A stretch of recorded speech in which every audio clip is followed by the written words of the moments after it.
नमस्कार दोस्तों, राम राम, खम्मा गणी। मैं आपका अपना भाई मोमिंदर सिंह आप सभी का स्वागत करता हूं मेरे यूट्यूब चैनल पढ़ाई चौक पर। मैं आशा करता हूं कि आप सभी की पढ़ाई अच्छी चल रही होगी। यदि आप सब इंस्पेक्टर और स्टेट लेवल की तैयारी करना चाहते हैं तो जुड़िए हमारे यूट्यूब चैनल पढ़ाई चौक से। इस पर आपको हिंदी व्याकरण की बेहतर क्लास मिलेगी। तो ध्यान दीजिए, आज चालू होंगे हमारी क्रियाएं। तो क्रिया कि क्रिया होती क्या है। क्रिया का अर्थ मतलब होता है किसी काम का करना या किसी काम का होना पाया जाता है, उसे क्रिया कहते हैं। तो इसकी परिभाषा है जिसके माध्यम से किसी कार्य के करने, होने या किए जाने का पता लगता है। जिसके माध्यम से हमें किसी कार्य का होना या किसी कार्य का करना या किसी कार्य के किए जाने का पता चलता है, उसे हम क्रिया कहते हैं। जैसे पंखा चल रहा है, पंखा चल रहा है अर्थात जो पंखा चल रहा है, चलना उसकी एक क्रिया हो गई। मदन आ रहा है, आना मदन की क्रिया हो गई।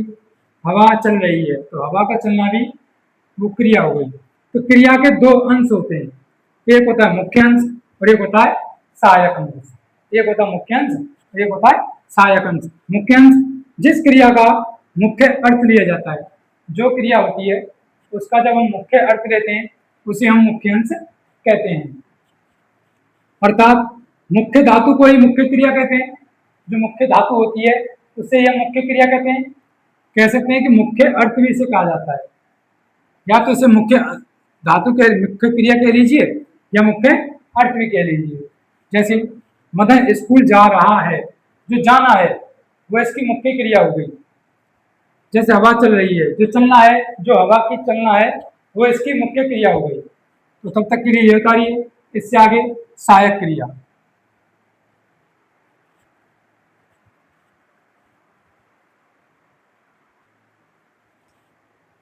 तो अब देखिए सहायक अंश।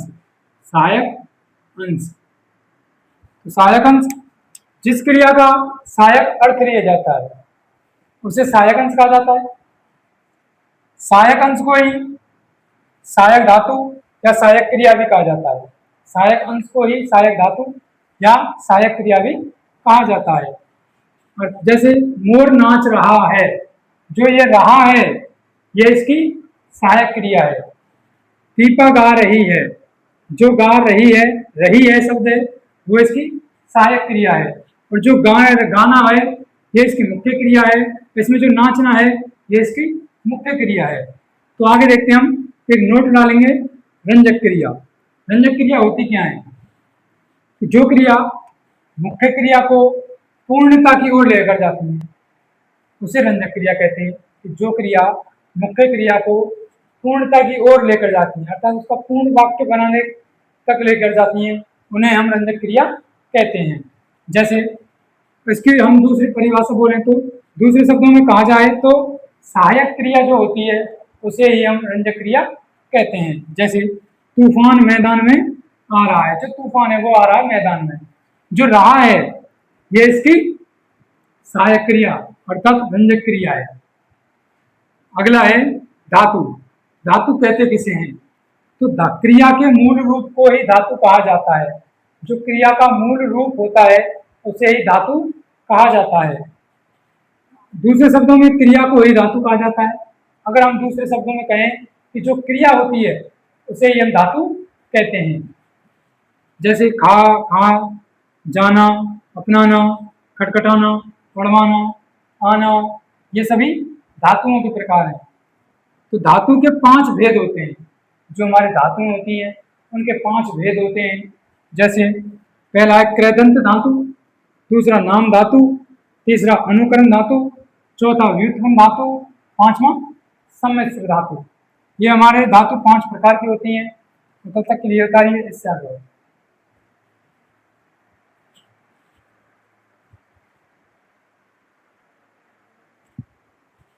तो अब देखिए कृदंत धातु।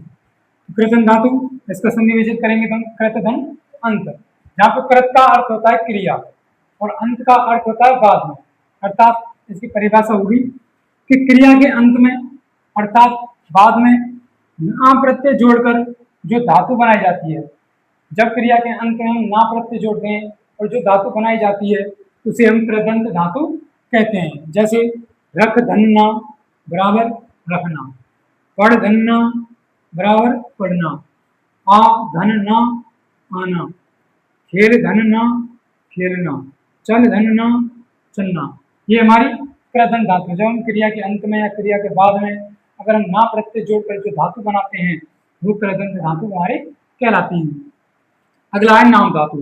नाम धातु संज्ञा, सर्वनाम और विशेषण के अंत में जो ना प्रत्यय जोड़कर जो धातु बनाई जाती है उसे हम नाम धातु कहा कहते हैं। क्रिया, विशेष, संज्ञा, सर्वनाम और विशेषण के अंत में बाद में जब हम ना प्रत्यय जोड़ते हैं और जो धातु बनती है उसे हम नाम धातु क्रिया कहते हैं। जैसे रंग धन ना रंगना, अपना धन ना अपनाना, चिकना धन ना चिकनाना, हंस धन ना हंसना, रो धन ना रोना। ये हमारी नाम धातु क्रिया है। तो तब तक क्लियर करिए, इससे आगे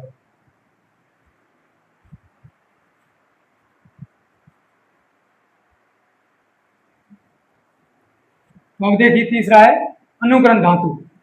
तो अनुकरण धातु पूर्व क्रिया अर्थात पूर्व धातु की ध्वनि के आधार पर, जो पूर्व धातु होती है उसकी ध्वनि के आधार पर जब हम ना प्रत्यय जोड़कर जो धातु बनाई जाती है उसे ये अनुकरण धातु कहते हैं। जैसे हेन हेन प्लस ना हेन हेनाना। जब हम इनका संधि विच्छेद करेंगे तो ए प्लस आ मिलके बड़ा आ बनाएगी, ए प्लस आ मिलके बड़ा आ बनाएगी, तो ये बन जाएगा हेन हेनाना।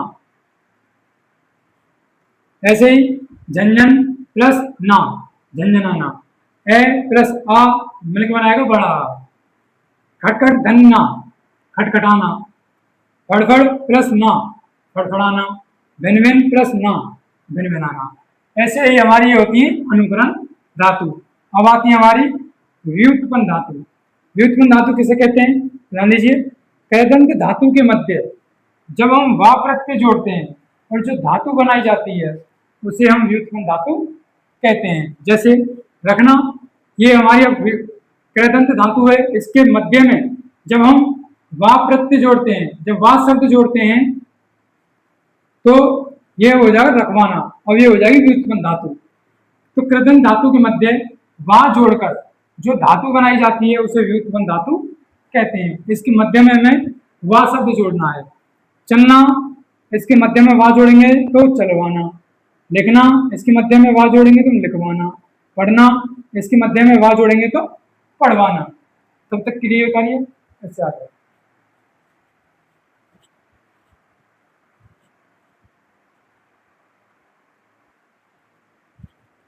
तो ध्यान दीजिए। पांचवा है आपका सम्मिश्र धातु। तो सम्मिश्र धातु, धातु अर्थात शब्द के अंत में होना, जाना, डालना, करना आदि क्रियाएं जोड़कर जो क्रियाएं बनाई जाती हैं। जब हम किसी धातु के अंत में या शब्द के अंत में होना जोड़ते हैं या जाना जोड़ते हैं, डालना जोड़ते हैं या करना जोड़ते हैं, जब आदि क्रियाएं ये जोड़ते हैं और जिनसे जो क्रियाएं बनती हैं उन्हें हम सम्मिश्र धातु कहते हैं। जैसे नाम, यदि नाम के पीछे हम अंत में हम होना शब्द जोड़ते हैं, होना क्रिया जोड़ते हैं तो नाम होना, ये आपकी सम्मिश्र धातु बन जाएगी। जैसे मार, मार के पीछे हम डालना क्रिया जोड़ दें तो मार डालना, ये आपकी सम्मिश्र धातु हो जाएगी। भाग के पीछे हम जाना क्रिया जोड़ दें तो भाग जाना, तो ये आपकी सम्मिश्र क्रिया हो जाएगी। काम करना जोड़ दें इसके पीछे तो काम करना, ये आपकी सम्मिश्र धातु हो जाएगी। इससे आगे पढ़ेंगे हम क्रिया के प्रकार। क्रिया के प्रकार, जितनी धातुएं होती हैं उतनी ही क्रियाएं होती हैं। जितनी हमारे पास धातुएं होती हैं उतनी ही क्रियाएं होती हैं। पहली है सरल क्रिया। तो क्रिया के सामान्य रूप को सरल क्रिया कहा जाता है।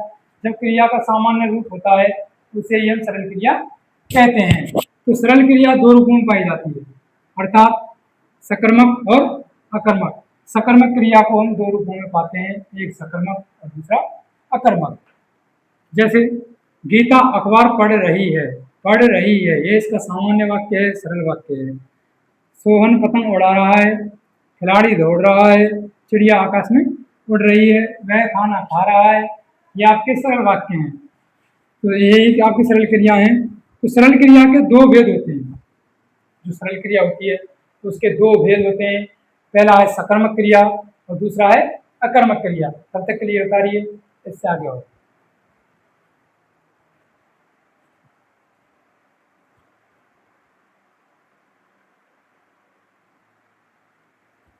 तो आगे देखिए सकर्मक क्रिया। इसका संधि विच्छेद करेंगे। स धन कर्म धन कै। जहां पे स का अर्थ होता है सहित, कर्म का अर्थ होता है कर्म, और कै जहां पर होता है प्रत्यय। तो सकर्मक का शाब्दिक अर्थ हुआ कर्म के साथ, कर्म सहित। तो इसकी परिभाषा होगी, जो क्रिया कर्म के साथ में अपना पूरा अर्थ देती है, अर्थात कर्म के साथ में होती है, उसे सकर्मक क्रिया कहा जाते हैं।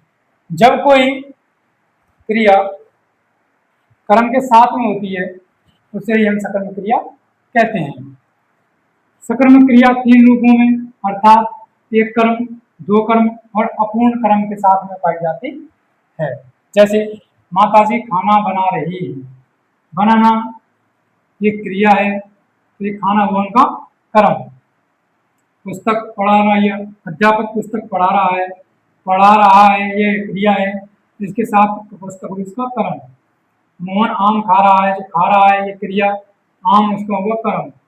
सोहन ने मोहन को पुस्तक दी यहाँ पे क्रिया है, देने से पहले पुस्तक है जो कर्म है। अहिल्या ने गंगाधर को दीवान बनाना यानी क्रिया, और क्रिया से पहले जो है कर्म है। यही हमारे सकर्मक क्रिया है।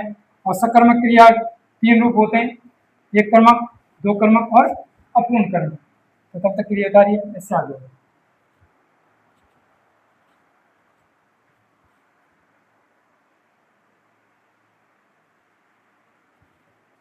तो उससे आगे एक सूचना डालते हैं। सूचना, स्थान, काल, रीति और परिमाण को कर्म नहीं माना जाता है। ये क्रिया विशेषण के उदाहरण होते हैं, और जो यह बतलाते हैं कि कौन सी क्रिया कहाँ, कब, कैसे और कितनी मात्रा में घटित होगी। इन्हें कर्म नहीं माना जाता है। जो स्थान होते हैं, काल में होते हैं, रीति होती है और परिमाण में होते हैं, उन्हें कर्म में नहीं गिना जाता है, कर्म नहीं माना जाता है, इसलिए सकर्म क्रिया नहीं कहलाती है। जैसे खिलाड़ी सड़क पर दौड़ रहा है, वह सुबह सुबह घूमने जाता है, माताजी धीरे धीरे बोलती हैं, पहलवान कम बोलता है। ये सभी आपके क्रिया विशेषण के उदाहरण हैं, अर्थात इनमें सकर्मक क्रिया नहीं पाई जाती है। और देखिए नोट, पढ़ना, देखना, खाना, बनाना, पीटना, मारना, घूमना और लिखना, इन सभी में सकर्मक क्रिया पाई जाती है। दूसरा, दौड़ना, सोना, भागना, चलना, टहलना, कूदना, इन सभी में अकर्मक क्रिया पाई जाती है। और सकर्मक क्रिया के तीन भेद होते हैं। जो हमारी सकर्मक क्रिया होती है उनके तीन प्रकार होते हैं, तीन भेद होते हैं। पहला है एक कर्मक, दूसरा है द्विकर्मक क्रिया और तीसरा है अपूर्ण सकर्मक क्रिया। तो तब तक क्लियर करिए, इससे आगे हेडिंग आइए एक कर्मक क्रिया।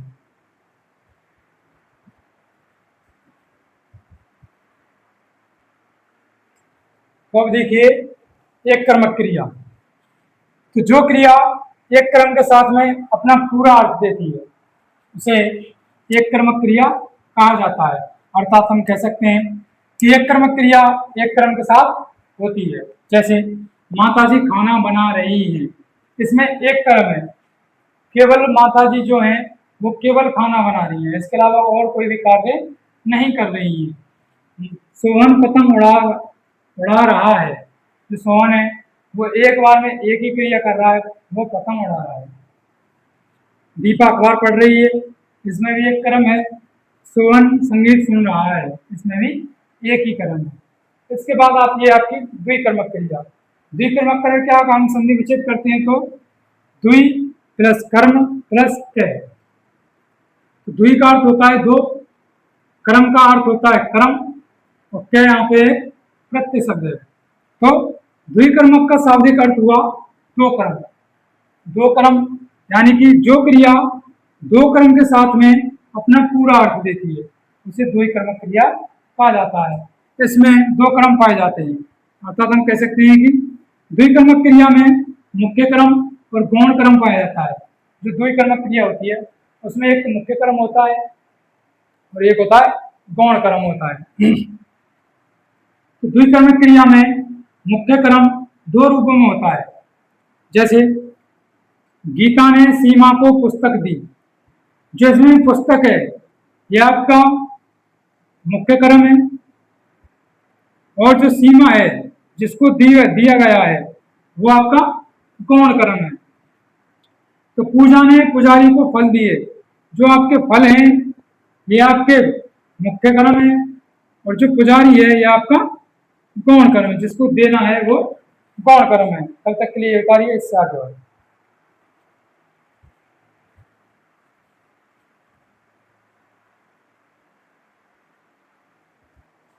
तो आगे देखते हैं हम मुख्य कर्म और गौण कर्म में अंतर, कि मुख्य कर्म में और गौण कर्म में क्या क्या अंतर है। तो देखिए पहला अंतर, मुख्य कर्म क्रिया के समीप होता है और जबकि गौण कर्म क्रिया से दूर होता है। पहले अंतर में क्या होता है कि जो मुख्य कर्म होता है वो क्रिया के पास होता है, समीप होता है, और जबकि जो गौण कर्म होता है वो क्रिया से दूर होता है। जैसे गीता ने भिखारी को पैसे दिए, इसमें क्रिया है देना, तो देना के समीप है पैसे, तो पैसे हो जाएगा आपका मुख्य कर्म, और जबकि क्रिया से दूर होता है गौण कर्म, जिसको देना है वो है गौण कर्म, और जो दे रहा है गीता ने दिए तो ये आपका कर्ता, गीता यहाँ पे कर्ता है। तो दूसरा अंतर है मुख्य कर्म निर्जीव होता है और जबकि गौण कर्म सजीव होता है। दूसरे अंतर में क्या है कि जो मुख्य कर्म होता है वो होता है निर्जीव और जो गौण कर्म होता है वो होता है सजीव। देखते हैं, जैसे पिताजी ने भिखारी को कम्बल दिया, जो पिताजी है वो यहाँ पे करता है, क्रिया के पास कम्बल है वो है आपका मुख्य कर्म, और जो कर्ता के पास है वो है गौण कर्म। तो यहाँ पे कम्बल निर्जीव है और भिखारी यहाँ पे सजीव है। तीसरा अंतर, मुख्य कर्म और क्रिया के मध्य विभक्ति चिन्ह नहीं आता है, जबकि गौण कर्म और कर्ता के मध्य विभक्ति चिन्ह आता है। तो आपका तीसरा अंतर है जो क्रिया और मुख्य कर्म होता है उन दोनों के मध्य किसी भी प्रकार का कोई विभक्ति चिन्ह नहीं आता है, और जो कर्ता होता है और गौण कर्म होता है उनके बीच में विभक्ति चिन्ह का प्रयोग किया जाता है। जैसे मोहन ने सोहन को कलम दी थी, तो देना यहाँ पे क्रिया है और कलम यहाँ पे आपका मुख्य कर्म है, तो इन दोनों के मध्य किसी भी प्रकार की कोई भी विभक्ति नहीं है। तो मोहन आपका कर्ता है और सोहन आपका गौण कर्म है, इन दोनों के मध्य विभक्ति है ने विभक्ति का प्रयोग हुआ है। तो चौथा अंतर है कार्य के दृष्टिकोण से मुख्य कर्म कर्म कारक कहलाता है और जबकि गौण कर्म संप्रदान कारक कहलाता है। अर्थात इसका चौथा अंतर है, हम जब कारक के दृष्टिकोण से देखते हैं जो मुख्य कर्म होता है वो आपका कर्म कारक कहलाता है और जबकि जो गौण कर्म होता है वो आपका संप्रदान कारक कहलाता है। जैसे पुजारी ने संतों को प्रसाद दिया, पुजारी यहाँ पे करता है, संत ये यहाँ पे गौण कर्म है और जो प्रसाद है वो यहाँ पे मुख्य कर्म है। अब तक के लिए उतारिए, इससे आगे होगा।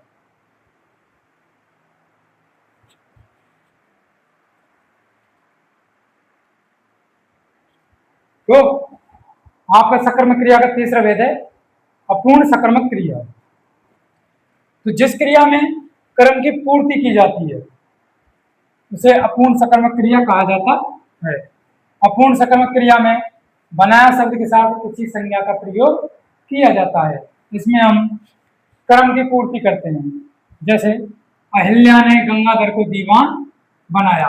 बनाया शब्द से पहले संज्ञा का प्रयोग किया जाता है, उसे ही हम अपूर्ण सकर्मक क्रिया कहते हैं। अध्यापक ने छात्र को ग्राम सेवक बनाया। जो ग्राम सेवक है ये संज्ञा है, तो बनाया शब्द से पहले इसका प्रयोग किया गया है, इसलिए ये अपूर्ण सकर्मक क्रिया है। गांव ने एक व्यक्ति को प्रधान बनाया।